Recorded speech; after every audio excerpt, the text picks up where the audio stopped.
জুলাই যোদ্ধাদের মধ্যে যে খেলা জমে উঠেছে তা সম্ভবত চূড়ান্ত রূপ পেতে যাচ্ছে।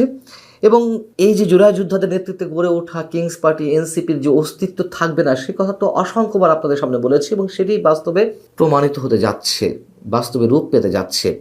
জুলাই যোদ্ধাদের তাত্ত্বিক গুরু হিসেবে আমরা যাকে চিনি বা জানি, উপদেষ্টা পরিষদের সাবেক সদস্য মাহফুজ আলম এবার মুখ খুলেছেন। তিনি খোলামেলাভাবে অনেক কথা তুলে ধরেছেন। তিনি তার ভেরিফাইড ফেসবুক পেজে একটি স্ট্যাটাস দিয়েছেন, তার মধ্য দিয়ে তিনি এনসিপির সঙ্গে সব ধরনের সম্পর্ক ছিন্ন করার ইঙ্গিত দিয়েছেন, নতুন আরও বেশ কিছু বিষয়ে ইঙ্গিত দিয়েছেন। এবং এই মাহফুজ আলম তো ডক্টর মোহাম্মদ ইউনূস সাহেবের অনেক পছন্দের ব্যক্তি। প্রধান উপদেষ্টা মাহফুজ আলমকে সারা বিশ্বের সামনে মাস্টার মাইন্ড হিসেবে তুলে ধরেছিলেন, পরিচয় করিয়ে দিয়েছেন। আবার এইসব মাস্টার মাইন্ডদের পেছনের শক্তি হিসেবে কে কাজ করেছেন, ডক্টর ইউনূস সাহেবের কতটা সহযোগিতা ছিল, সেগুলো আমরা আপনাদের সামনে প্রমাণ হিসেবে উপস্থিত করেছি। দুয়ে দুয়ে চার মিলিয়ে আমরা সমীকরণ মেলানোর চেষ্টা করেছি। কিন্তু আরও একটি প্রশ্ন আছে।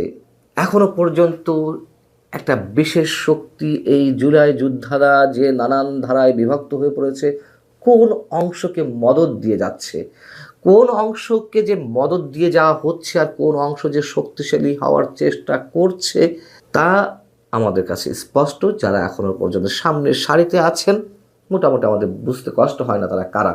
নিশ্চয়ই সেই খেলা আরও কিছু দূর যেতে পারে, তবে চূড়ান্ত পরিণতি আমরা জেনে গেছি।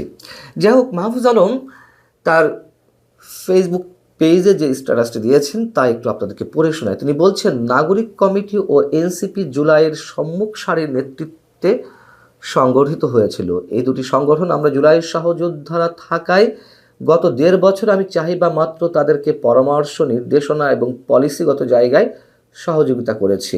আমার অবস্থান স্পষ্ট। নতুন রাজনৈতিক অর্থনৈতিক বন্দোবস্ত, ফ্যাসিবাদের বিরুদ্ধে সাংস্কৃতিক লড়াই, সামাজিক ফ্যাসিবাদ মোকাবেলা, রিকনসিলিয়েশন, দায় দরদের সমাজসহ অনেক কথাই আমি বলেছি, যেগুলো আমরা জুলাই সহযোদ্ধারা উক্ত দুটি সংগঠন থেকে বারবার বলেছেন। কিন্তু তারা এগুলো ধারণ করতেন? প্রশ্ন করছেন তিনি। এনসিপিকে একটা বিগ জুলাই আমব্রেলা আকারে স্বতন্ত্র উপায়ে দাঁড় করানোর জন্য আমি সকল চেষ্টাই করেছি, কিন্তু অনেক কারণেই সেটা সম্ভব হয়নি। মাহফুজ আলম যেভাবেই বলুন না কেন, যে পরামর্শ দেন না কেন, এনসিপি যে জুলাইয়ের যে স্পিরিট ছিল, সাধারণ মানুষের সামনে 5 আগস্টের আগে তারা যেই কথাবার্তাগুলো আমাদের সামনে বলেছিল, ৭১কে ধারণ করে, মুক্তিযুদ্ধকে ধারণ করে একটা বৈষম্যহীন সমাজ প্রতিষ্ঠার জন্য তারা যুদ্ধ করছে, রক্ত দিচ্ছে, এই সব দিয়ে তো মানুষকে হিপনোটাইজ করা হয়েছিল। সে কথাও তো অসংখ্যবার বলেছি। সেই কথাই এখন মাহফুজ আলমদের মুখ থেকে বের হচ্ছে। অর্থাৎ গণঅভ্যুত্থানটি ছিল সাধারণ মানুষের সঙ্গে স্রেফ প্রতারণা। এ কথা আমি অসংখ্যবার বলেছি। এখন আমরা বললে তো শত্রু হয়ে যায়, আমরা বললে ফ্যাসিবাদের দোসর হয়ে যায়। এখন তো মাহফুজ আলমরাই সেই কথা তুলে ধরছেন।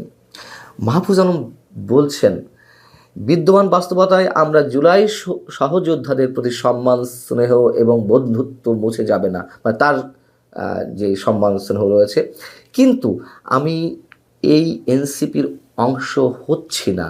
আমাকে জামাত এনসিপি জোট থেকে প্রস্তাব দেওয়া হয়নি, এটি সত্য নয়, কিন্তু ঢাকার কোনো একটা আসনে জামাত এনসিপি জোটের প্রার্থী হওয়ার চেয়ে আমার লং স্ট্যান্ডিং পজিশন ধরে রাখা অধিক গুরুত্বপূর্ণ।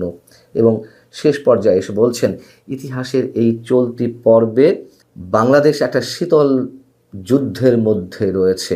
এই পর্বে কোনো পক্ষ না নিয়ে নিজেদের বক্তব্য নীতিতে অটল থাকাই শ্রেয়। বিকল্প তরুণ বা জুলাই শক্তির সম্ভাবনা এখনও শেষ হয়ে যায়নি, বরং আমি গত ১.৫ বছরে যা বলেছি, যে নীতিতে বিশ্বাস রেখেছি, তা অব্যাহত রাখব। রাজনৈতিক, সাংস্কৃতিক ও বুদ্ধিবৃত্তিক সকল উপায়, if you care to join me, you are most welcome. তার মানে কি? এবং তিনি সবশেষে বলছেন, নতুন রাজনৈতিক অর্থনৈতিক বন্দোবস্ত সম্ভব ও বাস্তব। বিকল্প মধ্যপন্থী তরুণ বা জুলাই শক্তির উত্থান অত্যাসন্ন। আমরা ধরে নিচ্ছি যে আরও একটি বিকল্প শক্তি আসছে, আরও একটি নতুন রাজনৈতিক দল আসছে। আমি সে বিষয়ে একটু কথা বলছি। এর আগে এনসিপি গঠনের সময় আমরা জানি যে মাহফুজ আলম দলের গুরুত্বপূর্ণ পদ দুটির একটি চাইছিলেন, সাধারণ সম্পাদকের পদ। তার হয়ে তার অনুসারীরা, এই যে সোকল্ড বিপ্লবীরা রয়েছেন, এখন যারা নেতৃত্বে রয়েছেন, তাদের সাথে দেন দরবার করেছিল, লবিং গ্রুপিং করেছিল, কিন্তু তিনি পাননি। আবার এনসিপির নেতারা যে আকণ্ঠ দুর্নীতিতে নিমজ্জিত হয়ে পড়েছে, ভুল পথে অগ্রসর হচ্ছে, মাহফুজ আলম সেগুলো অকপটে তুলে ধরেছিলেন। কখনো কখনো হয়তো তাকে ফেসবুক স্ট্যাটাস তুলেও নিতে হয়েছে হুমকি মুখে বা যে কোনো আপত্তির মুখে। এবং একথাও সত্য, মাহফুজ আলম কখনো জামাতের নীতিতে বিশ্বাসী হননি। তিনি আকারে ইঙ্গিতে জামাতের যে আদর্শ সেইগুলোকে ডিনাই করেছেন এবং মানুষের সামনে মোটামুটি পরোক্ষভাবে তুলে ধরার চেষ্টা করেছেন যে কারা বাংলাদেশকে নিয়ে খেলতে চাইছে। যদিও মাহফুজ আলমের যে রাজনৈতিক আদর্শ সেটিও বিতর্কের ঊর্ধ্বে নয় নিশ্চয়ই, এবং তাকে নিয়েও তো অনেক ধরনের বিতর্ক রয়েছে। যে বিষয়ে বলছিলাম যে রাজনৈতিক দল বিষয়ে যে ইঙ্গিত তিনি দিচ্ছেন, তাহলে কি আমরা ধরে নেব যে আরও একটা নতুন রাজনৈতিক দল আসছে জুলাই যোদ্ধাদের নেতৃত্বে? এবং নির্বাচনকে সামনে রেখেই তো বনিবনা হয়নি বা নানান ধরনের মতবিরোধ গড়ে উঠেছে এনসিপির মধ্যে, এবং নানান ধরনের ব্যক্তি পর্যায়ে মানে নেতৃত্ব পর্যায়ের ব্যক্তিরা তারা দল ত্যাগ করছেন, পদত্যাগ করছেন। সেই জায়গা থেকে জুলাই স্পিরিটকে ধারণ করার জন্য নতুন একটা রাজনৈতিক দলের আত্মপ্রকাশের ইঙ্গিত দিয়েছেন। কিন্তু প্রশ্ন হচ্ছে যে নির্বাচন যদি সত্যি সত্যি হয় 12ই ফেব্রুয়ারি, এখন নতুন করে এই রাজনৈতিক দল আসলে কি তিনি নিয়ে আসবেন? নিয়ে এসে লাভ কি? এখন তার নিবন্ধন পাওয়া যাবে না, সেই সময়ও নেই, সেই পরিবেশও নেই যদি 12ই ফেব্রুয়ারি নির্বাচন অনুষ্ঠিত হয়। নাকি মাহফুজ আলম বিশেষ কোনো ইঙ্গিত পেয়েছেন যে নির্বাচনে আসলে 12ই ফেব্রুয়ারি তো হচ্ছে না, নির্বাচন পিছিয়ে যাচ্ছে, তার জন্য তিনি নিজেকে গোছানোর যতটুকু গুছিয়ে নিতে পারেন এবং রাজনৈতিক দলে আত্মপ্রকাশ ঘটাতে পারেন, নিবন্ধন নিতে পারেন, এবং নির্বাচন পেছালে সেই নির্বাচনে তার নতুন রাজনৈতিক দলটি যদি গঠিত হয় তাহলে অংশ নিতে পারবে। দেখুন, আমার ক্ষুদ্র অভিজ্ঞতায় বা ক্ষুদ্র জ্ঞানে আমি এখন এটুকু বলতে পারি, এই নির্বাচন নিয়ে এখন অনেক ধরনের সংশয় রয়েছে। মাহফুজ আলমরা ভেতর থেকে হয়তো অনেক কিছু জানতে পারছেন। সেই জায়গা থেকে তার এই উদ্যোগ যদি হয়ে থাকে, হয়তোবা তাদের জন্য ভুল কিছু নয়, তবে এনসিপি শেষ, এটি স্পষ্ট করে উচ্চারণ আমরা করতেই পারি।